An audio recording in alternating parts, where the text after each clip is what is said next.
So now I want to turn to Santiago Pineda to talk about art again. Santiago, I really do appreciate what you're doing, and please join us again sometime down the road when you've got something else that you'd like to share with us, because I think you're bringing an awful lot of great information to modelers who normally don't think of what they're doing as having anything to do with art. And I believe it does. So thanks so much, Santiago. I'd like that, Jim. Thank you for the invite. It's good to be back. Tonight, I'd like to speak about the problem of scale models from the scientific perspective. In other words, if you're a scientist, or if you put a scientist hat, what would a scale model look like? And I think that even though the ideas I'm about to present are not criterions to assess our beloved scale models, they can inform us in very interesting ways about the latent depth and interest that these models could convey. But let's start with this question, which shows up as a comment quite often in our community. The idea that scale models are real, or that we want them to be as real as possible. If you're looking at a model from the scientific perspective, there is a reality to the models which is being investigated, but they're not real in the sense that you could present the phenomenon or the prototype exactly as if you would see it in a different scale. So I often think we say things without thinking about the consequences of our questions.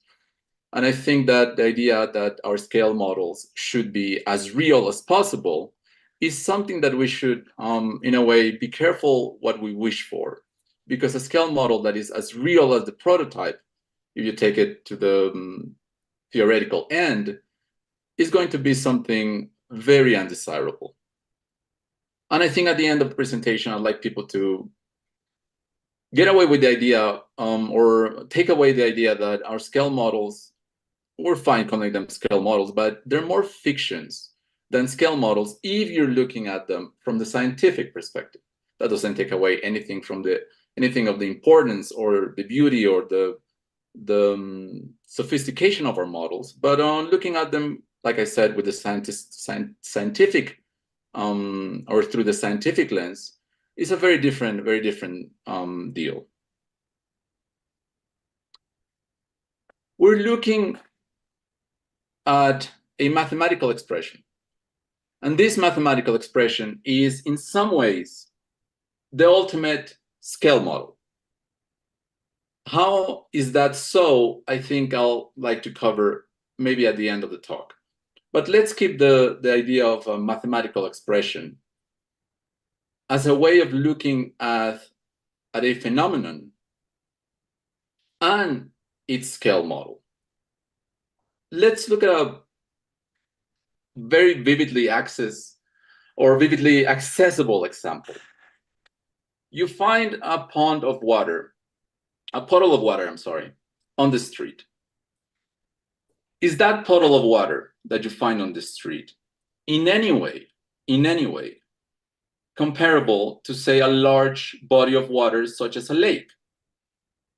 Or if you're feeling a little liberal, you can say, well, if you look at it from this perspective, or if you think about yourself in a different size, something like that. But I think the obvious answer, and I think everyone recognizes this as an obvious answer, is that the small puddle on the street has almost nothing to do as a model of a great body of water such as a Grand Lake.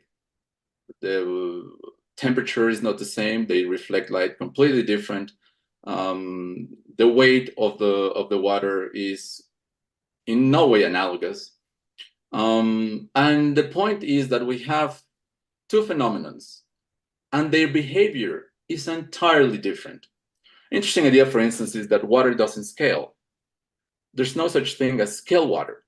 We simply cannot come up with something like that because we don't have that much control of the material world as we'd like to think, which was an idea that I hinted at in a previous talk when I said that self-propelled boats never look right, and that's because the water they're on is non-scalable. So that's a big constraint in that hobby, something to keep in mind. When you're looking at something as a scale model from the scientific perspective, you are looking at a phenomenon that you want to investigate. This could be, for instance, the behavior of a fluid or the behavior of an object through space. Whatever it is, you're trying to investigate a phenomenon.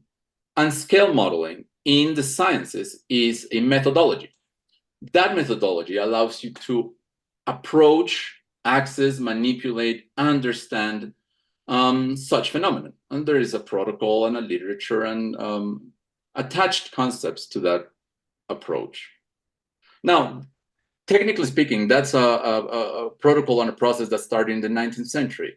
But the tentacles go all the way back to even, let's say, classical antiquity. In the picture that I'm showing right now, we see a model, a Peruvian, an Inca carved monolith that is located in Peru. There's several of models of a city and you see several of these. This is a model of a city in which the citizens were trying to find the best way to irrigate water through the town or through their small city. And so they use different materials like mercury and things that would in some way imitate water in a different scale. So they use something that its fluidity would be different and things like that. But the interesting thing is that the impulse to investigate a phenomenon scientifically and applying all these little tweaks so that we can understand it has been there all along. It's just been characterized and formalized through science in a much more defined way, I would say. Look, what you're doing when you're doing scale modeling, and this applies to our hobby too, is that scale modeling is an exercise in comparison. That applies to whatever dimension or phenomenon you're investigating. And if you take that idea a little bit farther, that means that scale modeling is by nature an exercise in measuring. That's what we're doing when we're doing scale models, when we're making or building or approaching something through scale modeling. We are measuring because we're comparing. Now, you could say, well, clearly, we're always measuring in our hobby. And if you've tried to scratch build anything, you know that you measure 3 or 4 times before you actually make a cut or build a part. Measuring is simply at the core of what we do.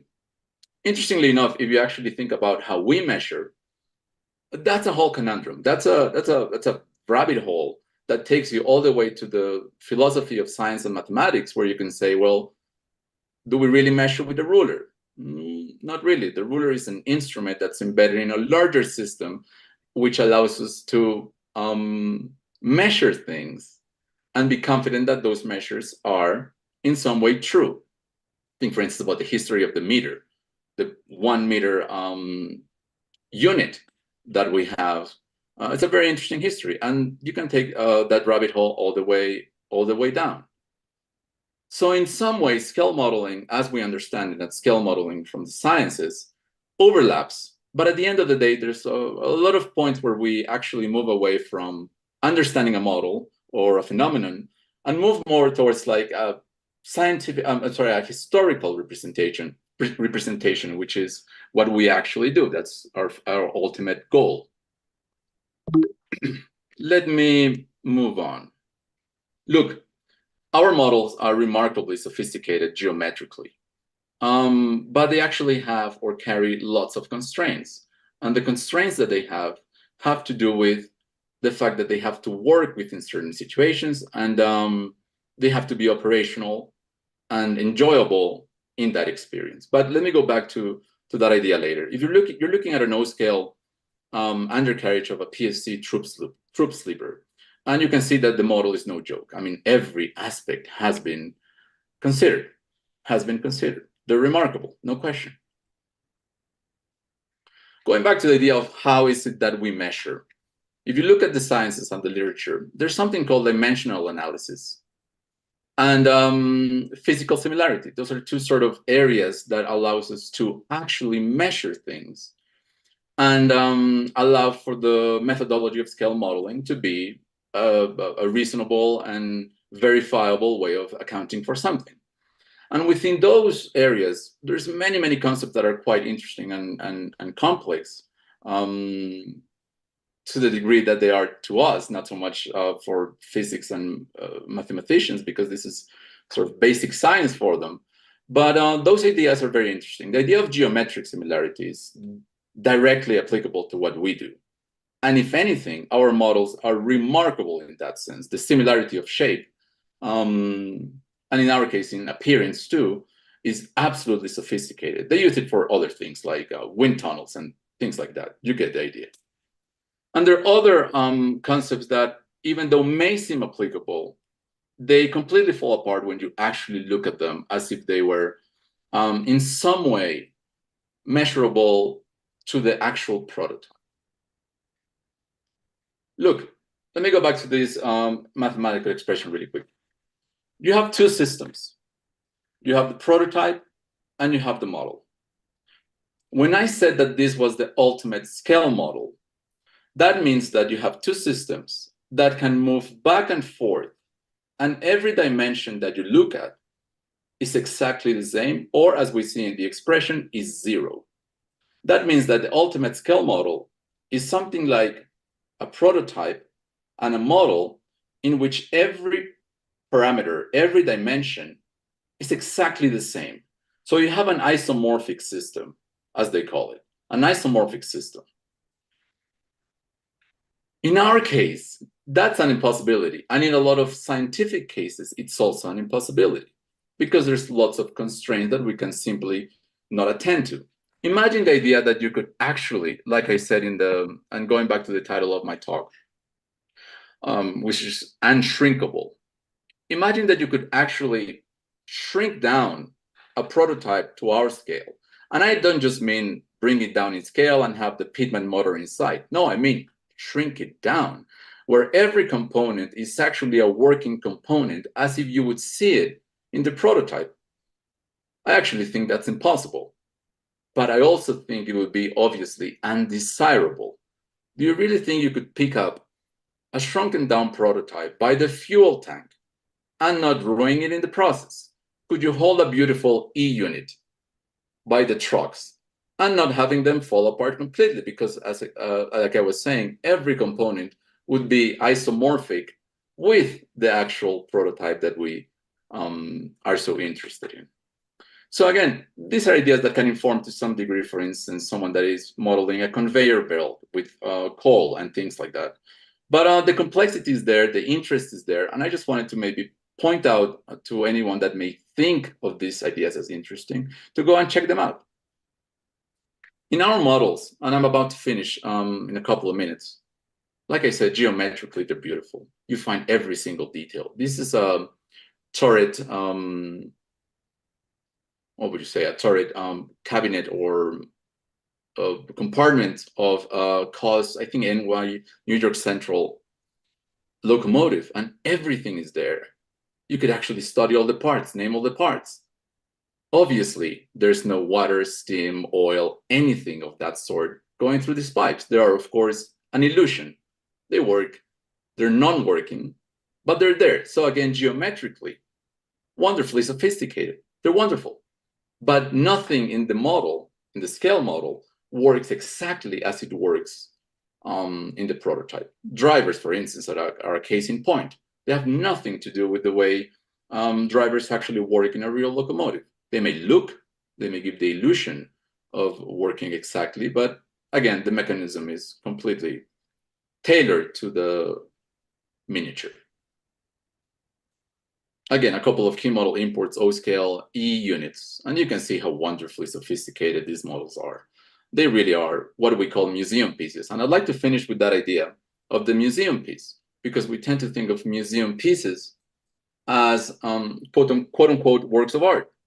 But my position is that when we call our scale model scale models, museum pieces, we're actually talking about scale models that are so geometrically sophisticated and detailed that you can actually start a conversation not only with the scale model, but with history and the prototype.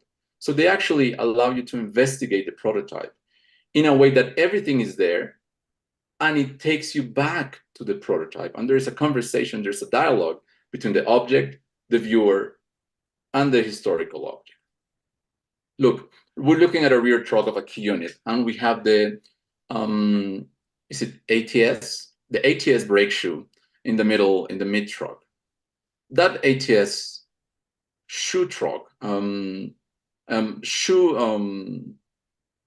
component was only seen on Santa Fe engines, and steam and diesel engines. And Key Model Imports actually modeled that in their O-scale renderings. That the ATS shoe is there allows you to ask the model, what is that? Why is it there? And of course, you can go back to the history and the books and the actual prototypes to investigate what is that thing and why is it there. In that degree, our scale models are not only wonderful, but they are actually pieces that allow themselves for investigation. But again, our models are full of constraints. That doesn't take away from their importance and their beauty, but in a way, their constraints are tailored as miniatures and not so much as scale models if you would see them from a scientific perspective. I hope you find this idea as interesting. Thank you for listening. Santiago, thank you so very much. I mean, your